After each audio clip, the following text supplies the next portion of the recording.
What's up, everybody? Welcome to the hot seat for week 8. We're not going to waste any time, and the first participant on the hot seat is Coach Kalen DeBoer. Coach Kalen DeBoer is supposed to be an offensive guru. Seems to me he left all his damn knowledge in Seattle, Washington, because he ain't did a damn. Seemed like he ain't did nothing concerning the offense since he got there. I mean, this offense looks terrible. I mean, absolutely mediocre. Look at this week. Look at last week. Since game 4, this offense is scoring less and less points as the season goes on. This ain't the offense that us fans was told that we was going to see this season, man. I mean, come on now. Jalen Miro out there looking like a deer in the headlights. Hey, I thought he improved. He was improving. Come on, man. Where is that? Where is that? He looked to be that guy for 3.5 games against Western Kentucky, South Florida, and Wisconsin, and in the first half of the Georgia game. But since then, he came out the locker room at halftime of the Georgia game. Well, he done disappeared. Matter of fact, the whole damn offense done disappeared. And this is ridiculous. Yeah, and it's on you, Coach Kalen DeBoer. You are allowing this bullshit. You are allowing what's happening on the defensive side of the ball. You are allowing that. It is terrible. Under Coach Kalen DeBoer, this is a terribly coached team. Terrible. No other way to put it. Terrible. Horrible. I mean, come on, man. This is some shit we ain't really never seen out of an Alabama football team. Even before Nick Saban, when Alabama went, 3-9 in 2006. When they went 4-8 on the freaking Mike Shula also. When they was going 7-6. They had discipline. They had pride. They had motivation. They had a sense of wanting to dominate. Not no more. Not no more. Come on. I have never seen Alabama football in this state where they are this undisciplined. If you have, give me the time when you seen Alabama football this undisciplined. I don't care if they was losing. Even in the 80s, part of the 90s, and from 2000 to 2006, those teams were disciplined. They wanted to win also, even though they wasn't winning. They wanted to win. They put forth the effort. And some fans might say, well, they are putting forth the effort. Well, yeah, okay, if you see it that way, then that's on you. But I don't see it that way. I don't see it that way. Play calling is horrible on both sides of the ball. Seems to me the coaches don't want to damn win. These coaches don't give a damn about the Bama standard because they don't know shit about the Bama standard. They don't give a damn. Robert Gillespie and daggone Freddie Roach seem like they falling into the mold of this daggone regime or coaching staff. They falling into the mold. Seem like Coach Kalen DeBoer told them to get that Bama standard out your mind, get the old ways out of your mind. We gonna do it this way. And this way got our Alabama Crimson Tide looking the way they look. That's what it seems like to me. It's comical. You looking at Alabama football, you looking at a damn comedy show right now. Comedy show. No discipline. No lack of awareness to the situation. And that falls on Coach Kalen DeBoer. And he gets up in his post game conference talking about preparation. They had confidence in their preparation from last week. What damn preparation? As they say in the military, piss poor preparation makes for piss poor performance. And you saw a piss poor performance yesterday out of my Alabama Crimson Tide. A damn shame. Damn shame. The damn offense worked hard. The defense worked hard to get 3 turnovers. And guess what? Guess what the offense do?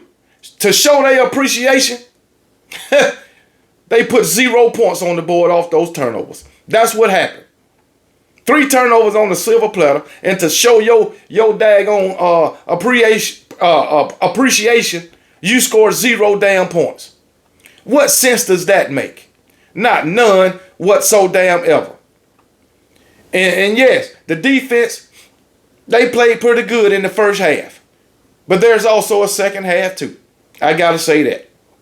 As I said on my morning after, there's also a second half. And I got the numbers, and I'm going to give them to you too from the defensive side of the ball.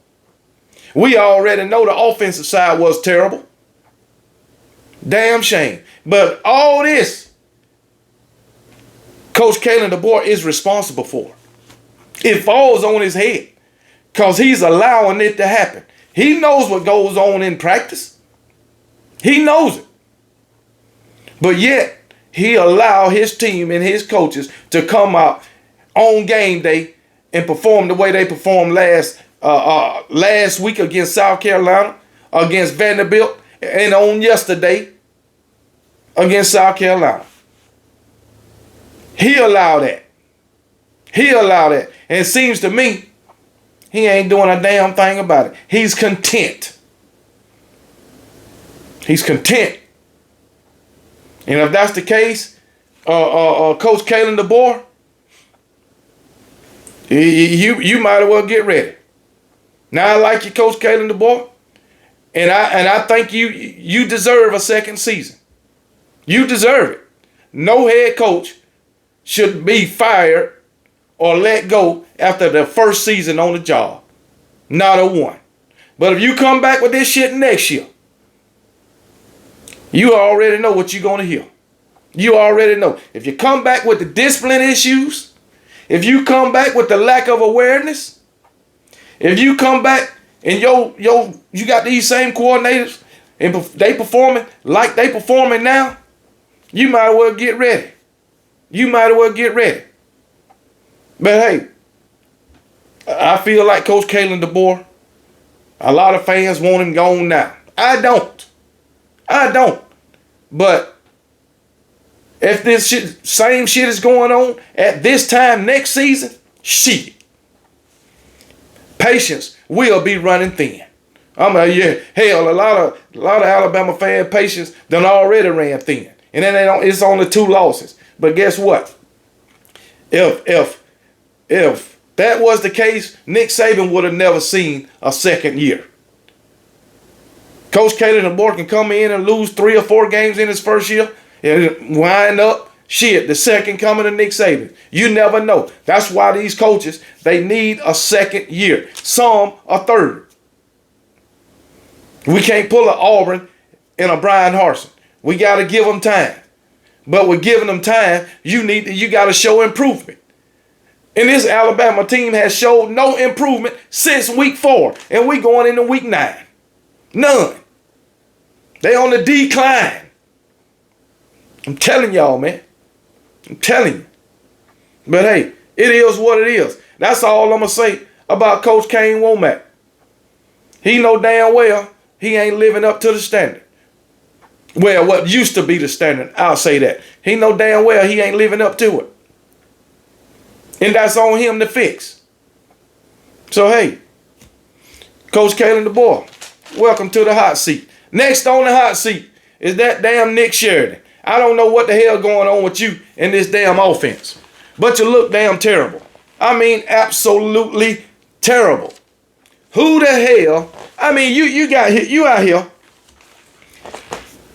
throwing a damn fade route to a 5'11", maybe 6-foot receiver when you got a 6'5", matter of fact, a 5'11", 175-pound receiver. That's where I'm going to put Ryan Williams. Even though he's a great receiver, he's not that big. Okay, you got him on the field on one side, and you got a 6'5", 230-pound receiver on the other side of the field. What do you call to throw the ball to the 5'11", 175-pound receiver? And you get it intercepted from the damn 3-yard line. First of all, you ain't even got no damn business throwing that from the 3-yard line when you got Jam Miller. What sense does that make? What sense does it make? Can anybody tell me? Can anybody tell me?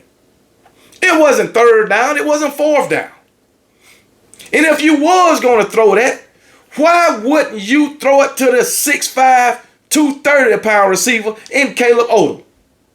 Can anybody explain that to me? Anybody? Just want to know. And then, if that's the case, Milroe, part of that is on him. A lot of it is on him because he made the throw. And it was a terrible damn throw. Terrible read, terrible throw. But in my mind, if I'm a quarterback, I got a 5'11 receiver and I got a 6'5 receiver and I'm throwing a fade route, wouldn't you think, well, I would think, fuck going over there to this 5'11 guy. I'm going to the 6'5 guy. I don't care what the coordinator called or whatever. I don't care. I'm going to make my own decision because I know my decision is best. But these coordinators and coaches, these players are following their lead. And guess what? These coaches are leading them on a path going nowhere. I'll just say that. Nick Sheridan, you one of them. You are one of them. You got one wide receiver, I guess. And that's Ryan Williams. Ryan Williams is a great wide receiver. Probably he's one of the best in all of college football. Great. But you have other wide receivers on the damn field. It's like your first 10 passing plays that you call, Nick Sheridan. What's to Ryan Williams? You got other wide receivers on the field. You got running backs. Utilize those guys. This offense has become so predictable. The defense know what you're doing. Study your little film, 2 or 3 days. They got this offense down pat. Wrong plays at the wrong time. When you got third and, we'll say 3rd and 7, you want to throw a 20-yard pass. You want to call a 20-yard passing play, 30-yard passing play. It's either incomplete or Jalen Milroe getting sacked. And we already know where you're going to throw the ball, Ryan Dan Williams. You won't call a damn slant. You won't call a screen. You won't call a dig route. You won't call nothing. Just go down the field. 20, 30 yards. You don't need but 7. Just try to get the first down sometime. Are you freaking serious? But then you got a 4th and freaking 22. What do? You throw the ball 10 yards. 10 yards. You call a 10-yard route, whatever. Man, it makes no sense. The play calls make no sense. Yeah, it's on the player to execute. But if you ain't putting them in a position to succeed, it's hard to fucking execute. It's terrible. It's terrible. Makes no sense, man. Jalen Milroe, 25 or 45. Them the most pass attempts he done had in a game this year. And he looked damn terrible. Looked terrible. Overthrows, underthrows, throwing behind the receiver. Sometimes you throwing nowhere near the damn receiver. Under Nick Sheridan and daggone Coach Kalen DeBoer, Jalen Milroe was said to have improved. Well, where? In what area? Now, he looked like he was improved for 3.5 games. Western Kentucky, South Florida, and Wisconsin, and half of the Georgia game. But he done digressed just like the football team. He done digressed. It looks sad now. It looks pathetic. Unbearable. That's what it looked like. This offense, for the last at least 2 games, unbearable. Disgusting. The offensive side of the ball. So yeah, Nick Sheridan, welcome to the hot seat. Next, that damn Kane Womack. And I know some people, why is Kane Womack on the hot seat? The defense played good yesterday. Okay, for a half. For the first half. For the first half, they were stuffing the run. I think they held Trevor Etienne to like 30, 31 yards, 33 yards in the first half. Not Trevor Etienne, but Dylan Sampson. They held Dylan Sampson to 31, 33 yards in the first half. Stuffing the run. Playing the run perfect. Created 3 turnovers. Can't ask for too much more out the defensive side of the ball. But you got to play like that for 60 minutes, 4 quarters, an entire game, not just a half. You played like that in the first half in game 4 against Georgia. And you come out and give that same effort this game against Tennessee. But the offense didn't help you not none. Okay? Now I applaud this defense for the way they were stuffing the run and creating turnovers in the damn first half. But the second half was abysmal. Abysmal. Terrible. I mean absolutely terrible. And don't sit here and tell me it didn't have nothing to do with the scheme and Kane Womack play calling. If you can sit here and tell me that creating 3 turnovers and damn stuffing the run like they did was the scheme, why can't what happened in the second half be the scheme and his damn play calling? Why can't that? Why can't that be the case? It ain't all on the damn players. It ain't all on the players. No way, no how. And far as the numbers in the second half, what we got? In the second half, this defense allowed Tennessee to score all 24 of their points in the second half. The defense as a whole allowed 214 yards rushing. 214 yards on the ground. As a defense, out of those 214 rushing yards that they gave up, 170 of them came in the second half. You gave up 170 rushing yards in the second half. That's a damn shame. And guess what? 125 yards and 2 touchdowns came from them running between the tackles. That's the scheme, baby, that this defense is running, that Coach Kane Womack has installed. Come on, man. Keep it moving. Also in the second half, Tennessee was 5 of 9 on third down. So that's telling you what? Alabama defense allowed over for 50% of third down conversions in the second half. This is the defense that played so well in the first half. Lord have damn mercy. I'm telling you, it's damn sad. Nick Saban, he probably so disgusted, he can't even enjoy his daggone Little Debbie oatmeal pies no more.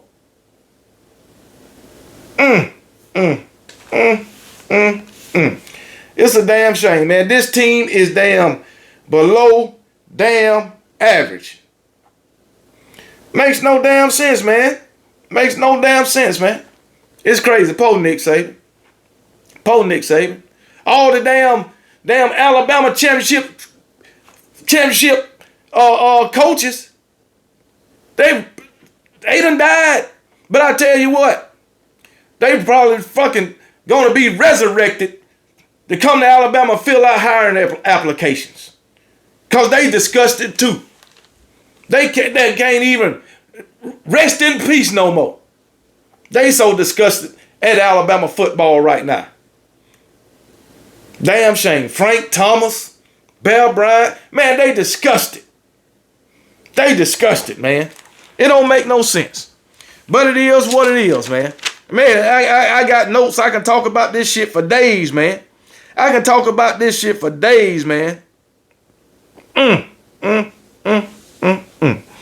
you, man. Alabama championship winning coaches up in heaven asking the Lord to have mercy on them.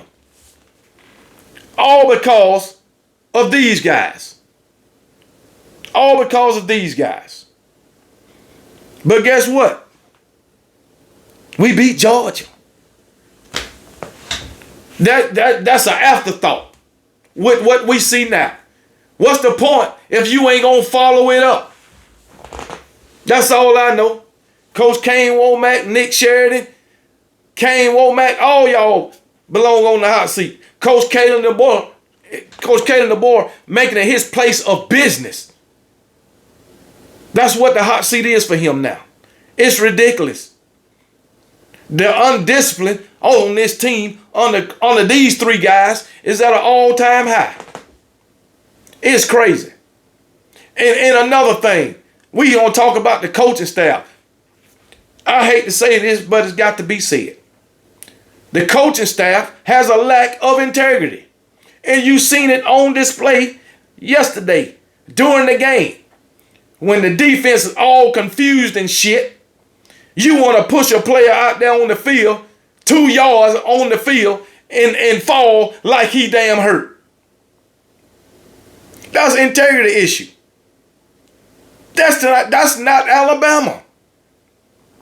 Y'all bringing that shit there from the damn West Coast.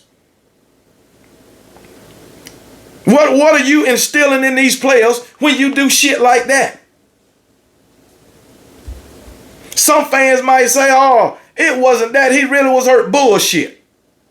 Bullshit. If you confused, stick with what you got. Don't call a timeout. Don't do that. Just call a fucking timeout. You don't push a player on the damn field just so he can fall on the ground. And then you get called for delay of game. How dumb can you be? But that's Alabama football now. That's where it's at right now. Alabama football is going south and it's going down fast. It's going south fast. Oh my goodness, man. This is Alabama football. You see what Kendrick Law did? You see what he did. That's what I'm talking about, situation awareness. You see what he did. In that situation, 4th and 7, you do that. Never mind that the guy was jawing at him. You keep walking. The guy didn't put his hands on you. Keep walking. And then Alabama fans want to get mad because he get a damn penalty thrown on him for doing what he did. He deserved a damn penalty. Did he not? It's crazy, man. Situational awareness. 4th and 7. You do that, now it's 4th and 22. And what came after that? A stupid ass play call from Nick Sheridan. Stupid. When the first half, the middle of the field was open all fucking night. You didn't take advantage of it. Stupid. Stupid. And oh my goodness, man. I'm going to talk about the hires of Nick Sheridan and Coach Kane Womack.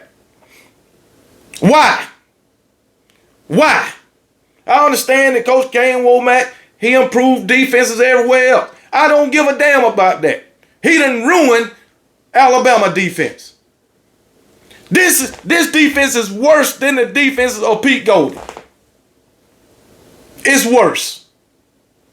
And it's getting worse every single week.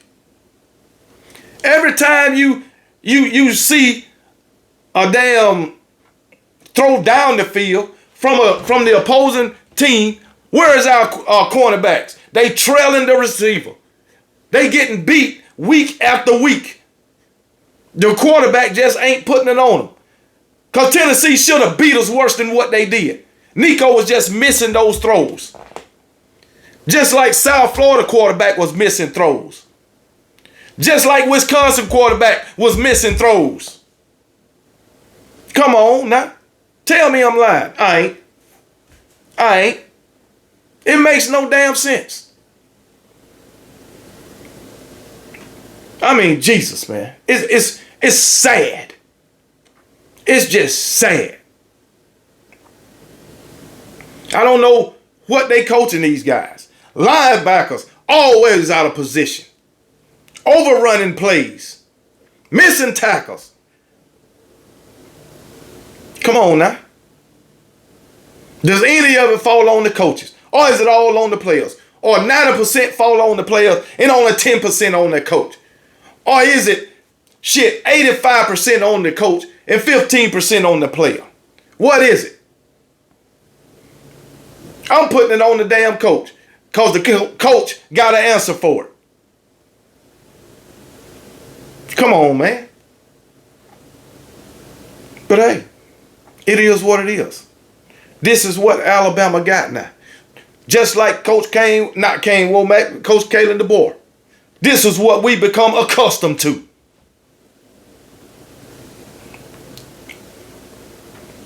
It's crazy, man.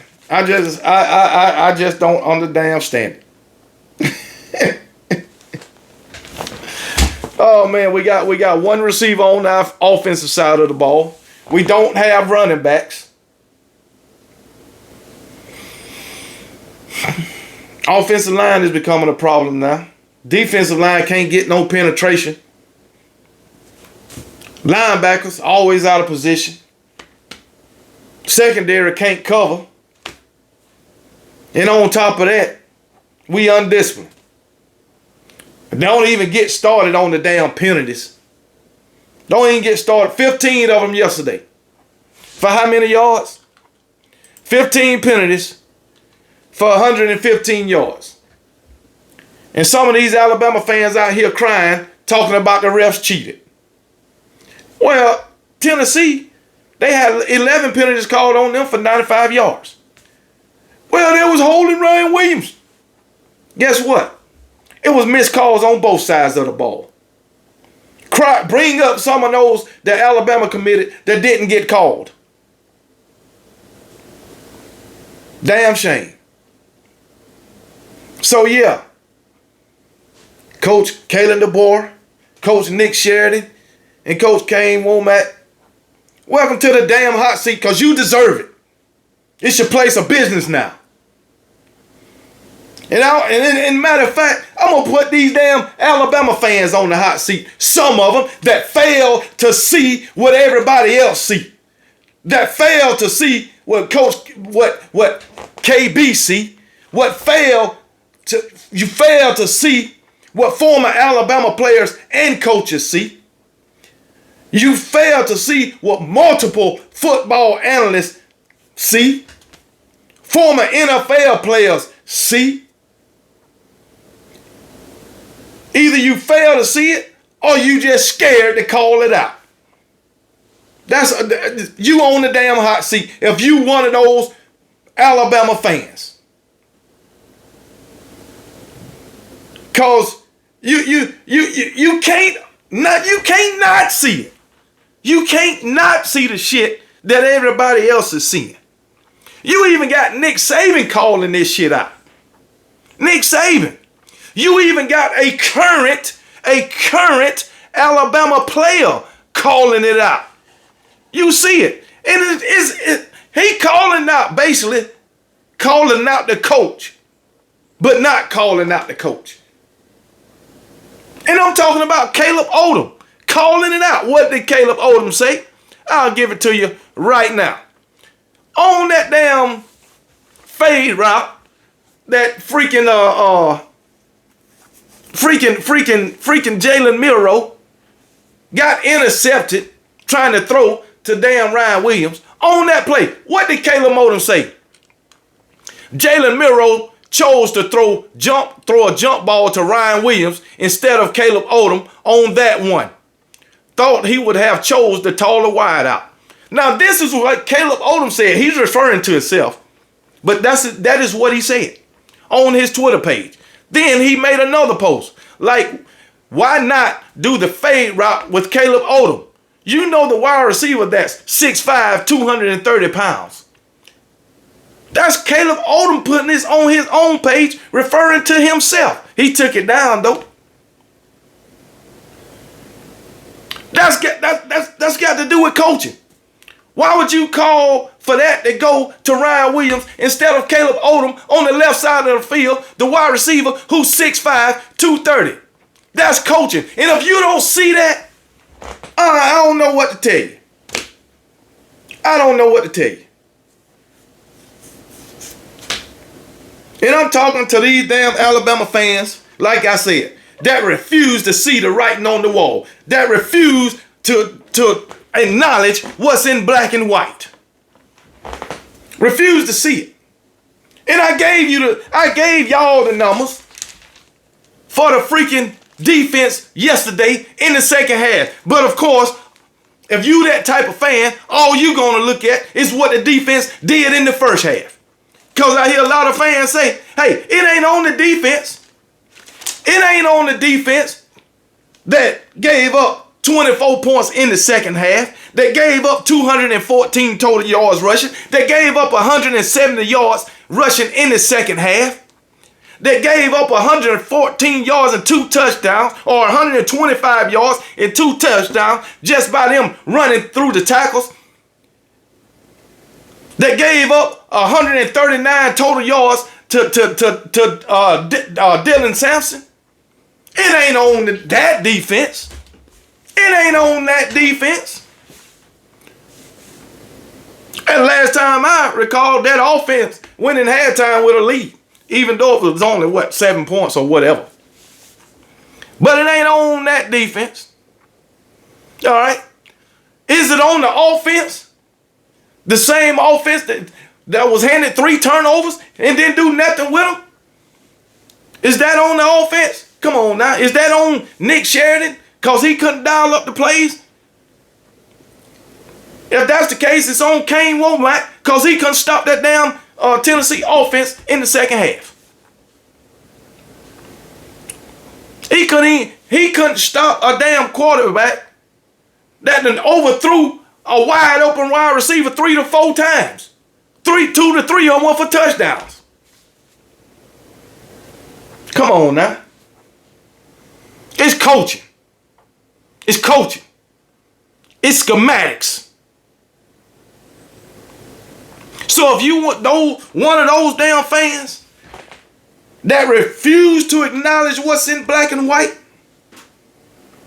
that refuse to see what your fucking eyes is telling you, that refuse to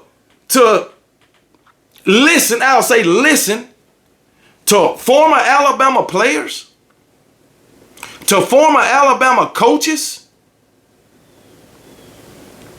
to former, we'll say, analysts of the game, or students of the game, to daggone basically all of the college football sports media, basically all of them saying the same shit. But it's Alabama got these fans that's so stuck, they got tunnel vision that they don't want to acknowledge the shit or see the shit. So yeah, I'm putting those type of Alabama fans on the hot seat. So welcome. Welcome.